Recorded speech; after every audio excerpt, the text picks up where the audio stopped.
You have heard the debate rage here between Anthony and myself. Dad jokes, where do you fall? There's only one way to determine a winner here, and it's by apparel sales. Mm-hmm. You have to give us money in order for us to answer this question. How else will we know? That's how everything's been solved since the dawn of time, is by consumer reliability. WeHaveConcerns.com/shop. Make your vote heard, y'all. By buying the No Dad Jokes t-shirt. Team Dad Jokes.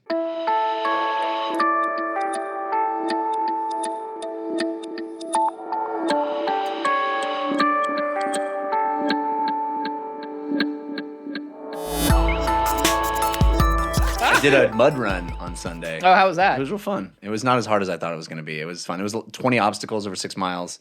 I thought it was going to be really hard, and it really wasn't. It was silly fun, and everybody was kind of going slow, and it was a good time. Yeah? Yeah. Sounds like a horrible time. It was a great time. It was fun. You and I have two different ideas of great times. Diving into mud, getting stuck in mud. Yeah. Climbing over monkey bars. Yeah. It was cool. We'll go with cool. Why not go with cool? I don't know. It's not my thing. Not what you would be into. Good for you. Good fun. For you. This is We Have Concerns. Hi, Jeff Canada. Hi, Anthony Carboni. Hello, concerned citizens. Zoos. Zoos. I'm not a big fan of zoos. I can be a fan of zoos, depending on the zoo. I think over the last 20, 30 years, zoos have really taken animal behavior, animal health, animal happiness into account way more than they ever have in the past. And so I'm kind of into that. I went on a tour of the San Francisco Zoo because we knew somebody who was a zookeeper, and he was kind of telling us about all of the programs that they have going on outside the zoo. So the zoo kind of helps them. They take in animals that need to be taken in. They're really like, we need a lion for the zoo. Let's buy a lion. It's kind of like, well, if there's a lion that needs there's a lion rescue, in the city, like on Lombard Street. If there's a lion, if there's a lion that's like lost on Muni, and is like, I don't know where to go. They're like, you stupid lion, you live in a cage now, hanging out in Coit Tower, just being a lion. Yeah, just get out of here, lion. We got a place for you. I know where you can hang out. We know where to put your kind. If there is a need, if there is a lion that needs a place to live, a zoo will take it in or whatever. And then once that animal is in the zoo, obviously its offspring are raised in captivity. So it's a little different. But he was telling us about the things that they do outside of the zoo in the San Francisco area and in the Bay Area, where they like rescue condors and they're helping the condor population come back. And it's the zoo sort of funds that. So I'm not as anti-zoo as I used to be. I think there are some zoos and animal attractions that are the fucking worst. I think we're going to talk about one today. Yeah, we are. This was sent in to us by Andrew Salinas, and it is the world's most dangerous zoo. Ooh. The Lujan Zoo, or the Lujan Zoo, the Luan Zoo. It's based on the comic strip Luan. Lou Reed Zoo. It was the Lou Reed Zoo, and it's just a bunch of surly, heroin-addicted animals just sitting, staring at you from above their sunglasses, mumbling. Cocaine. And cocaine, maybe having sex with Iggy Pop. Maybe. Maybe.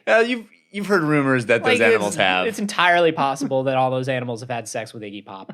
But no, the Lujan Zoo is a zoo that I've heard about a lot of these zoos in different countries around the world. This is one of those zoos that lets you go into the zoo, and instead of being surrounded by cages and habitats, the animals are out free. Ooh, free animals. That sounds nice. And you can just go on up to a lion, have your picture taken with the lion. You can feed a bear. Wait, what? You can just walk up to a tiger and pet a tiger, and if the tiger's those all sound dangerous. You can lay your head on it. I mean, I've always wanted to, but that sounds real scary. But is it dangerous, Jeff? Because here's what the Lujan Zoo says. They say, hey, man, if you keep these animals fed and you keep them happy, they're not a danger to anybody. Except that that's not true at all. Except that that's not true at all. Yeah. Because what they're doing is they're overfeeding and sedating these animals.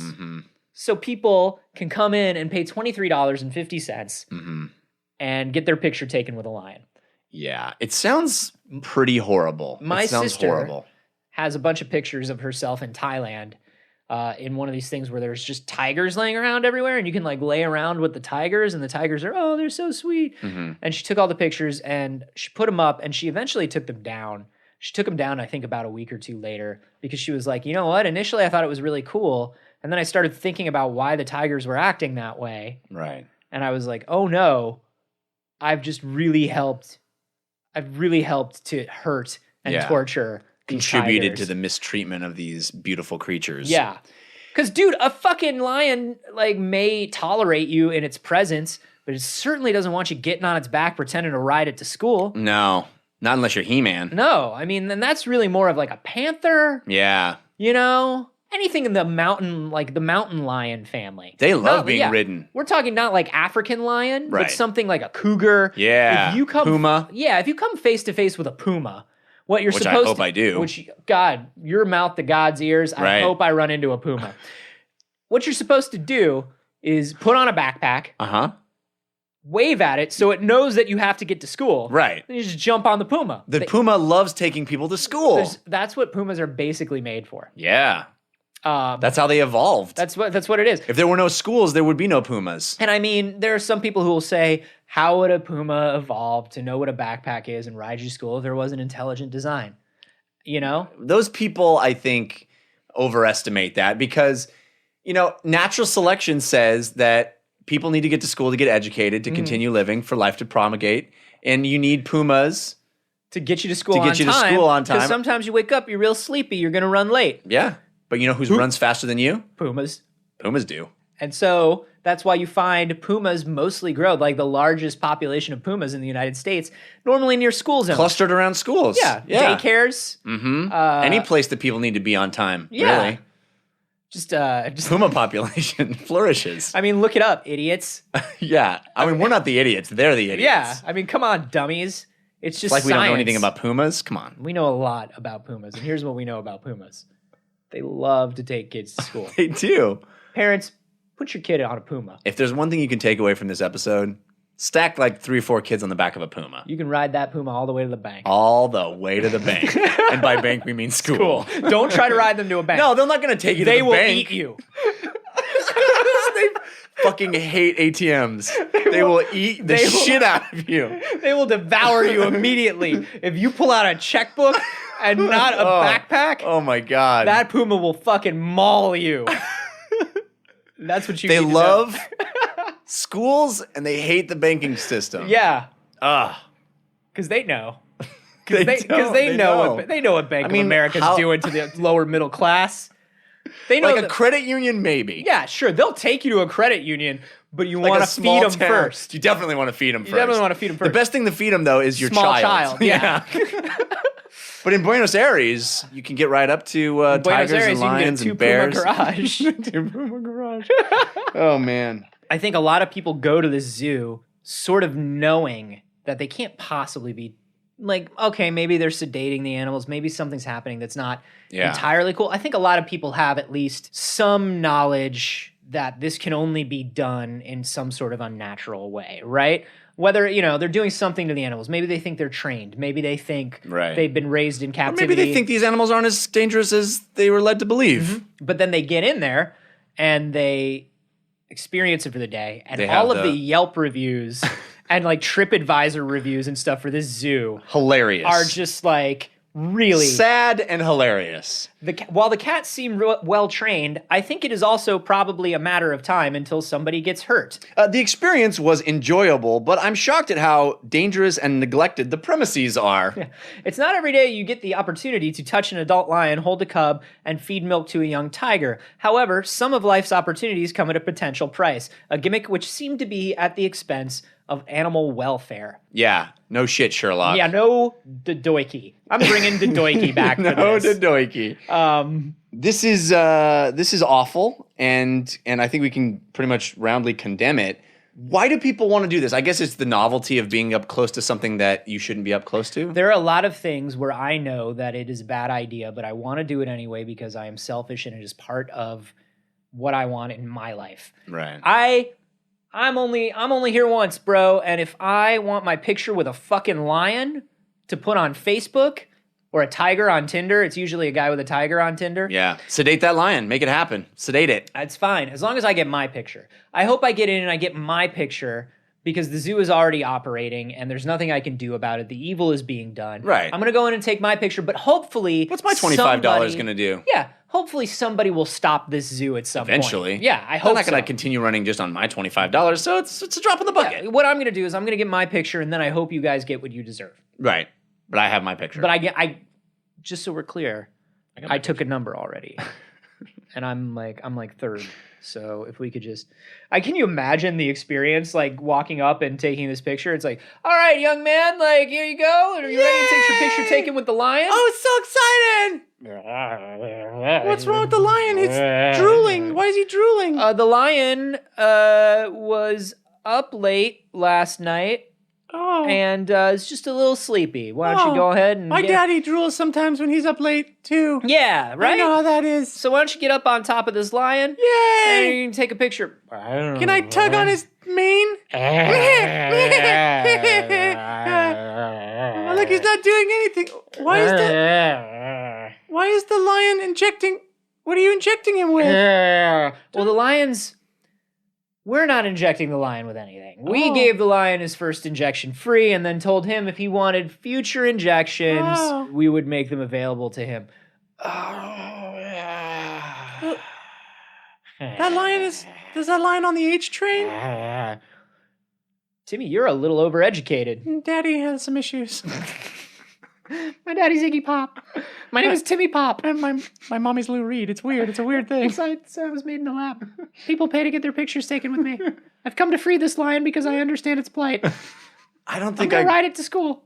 Now, Timmy, we know that that's only pumas. So yeah, this lion wants only to go to the grocery store. He's not going to take you to school. He's going to eat you. These are things that you learn in Boy Scouts. Were you a Boy Scout? I was not a Boy Scout. If you were in a Boy Scout, one of the things that's in the Boy Scout survival manual is how to sedate an animal. Big cats of the world and where you can ride them. See, I always felt like I missed out on some of that knowledge. I didn't know the state capitals. Sure. I didn't know how to tie more than one knot. You got to know how to tie at least 7 knots. And I didn't know which big cat I should ride to which location. I'm shocked that you have made it through any job interviews in your life not knowing how to tie more than 1 knot. I'm surprised I even got to the job interview.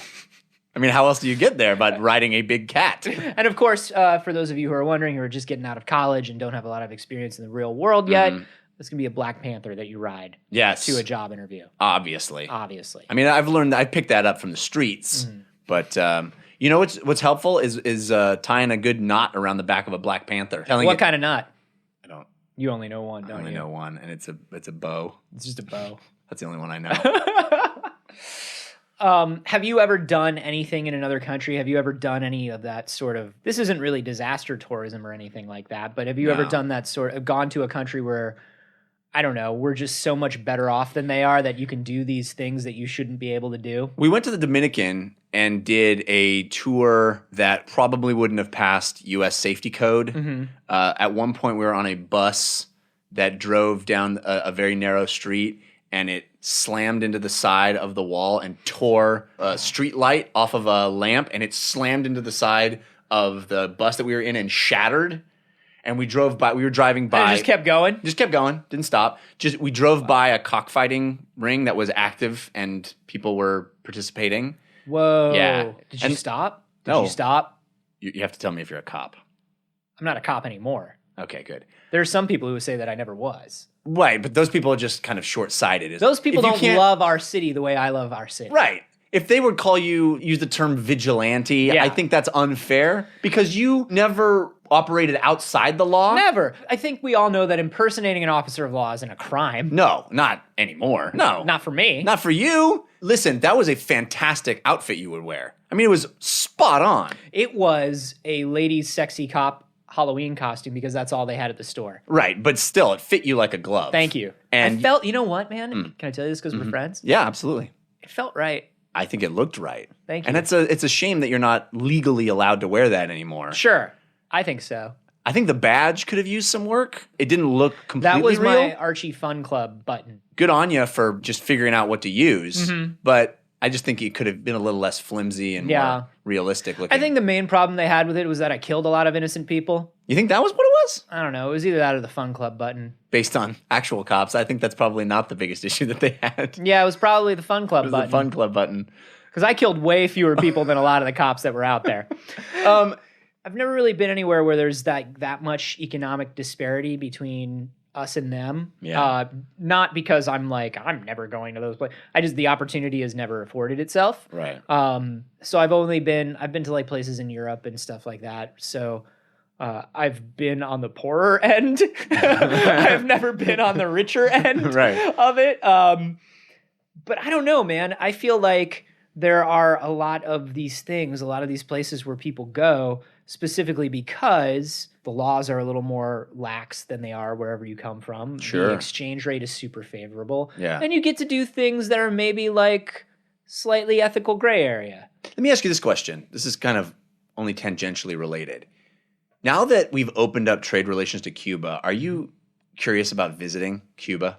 I've always been curious about Me visiting too. Cuba. Me too. But they say going there is like stepping into the 1950s. Yeah, because of all the cars and the, Yeah, and the basically architecture and everything stopped. We stopped Yeah. exporting stuff to them at that time, and so that's all they've got. But that's one of those things where like I would love to visit and I would love to go and just like take a tour and take pictures of Cuba, but that's that sort of opportunistic tourism, I think, where it's just kind of like I'm going to go into this place where we've cut off all trade and made it real weird. But it's opportunistic because we may not be able to do that very long. Yeah. Who knows how long this is going to last, and you may not be able to Well, go I mean, there. this was beforehand. Like, I had a lot of friends who would do the thing where they go to Canada and then from Canada go to Cuba because Right. you're allowed to do that. Yeah, And, Canadians go to Cuba all the time. yeah. It's and like a just- thing. I don't know. I feel weird visiting any place that I'm visiting where I'd be visiting just to be like, how are they living? What are they doing? And Cuba's not like the extreme end of that. Right.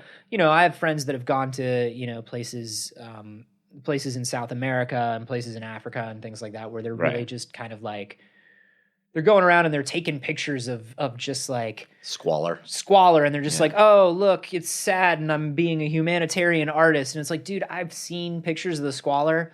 You're not doing a lot of good by Yeah. doing that. And then I have friends that actually go for things like UNICEF or To charities. volunteer, yeah. And then it's like, okay, go do. But Right. I think going because it's like our dollar's worth a billion sadness bucks. Mm-hmm. And so for $1, I'm going to eat like a king and get a massage and like stay in a 5-star hotel because sound look at nice when you put it like that. Because look at all these sadness bucks. That sounds pretty good when you put it that way. Yeah, and I mean, like, I understand the draw of it. Like, I'm gonna get my picture taken with 18 lions. What up? And I just got this suit.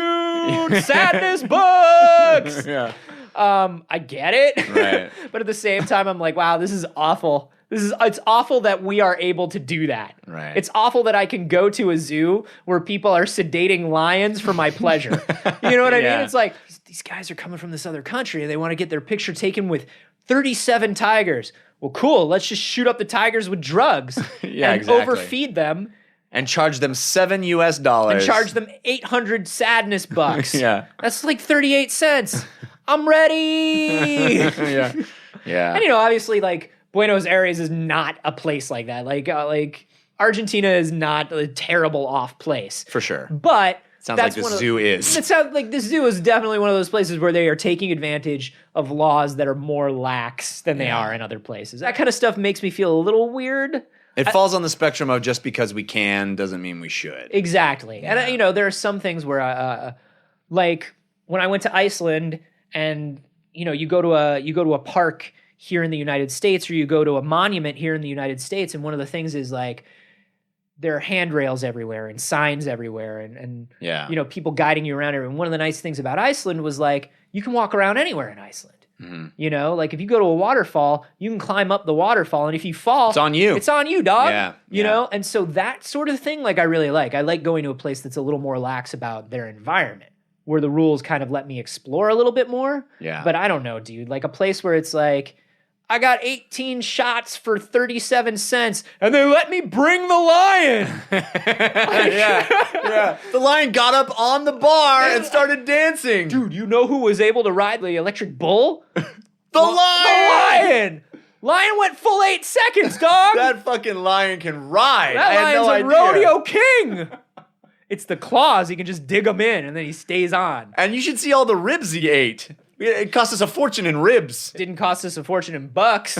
No. Just ribs. Yeah. Human ribs. Because He got a little hungry. He ate a lot of Around humans. 3 a.m., he got the munchies. It was rough. Because we gave that lion a lot of drugs. But we promised we bring him back to the zoo by 9. It's probably going to be more like 10:30, and we're just going to have him come out front. We're going to send the tiger in an Uber, Just call that Uber right up and We're throw just- that tiger in there. which is being driven by an ocelot. Country's fucked up, man. This is weird. But ocelots do love to drive cars. I Really? learned that in the Boy Scouts. Ocelots.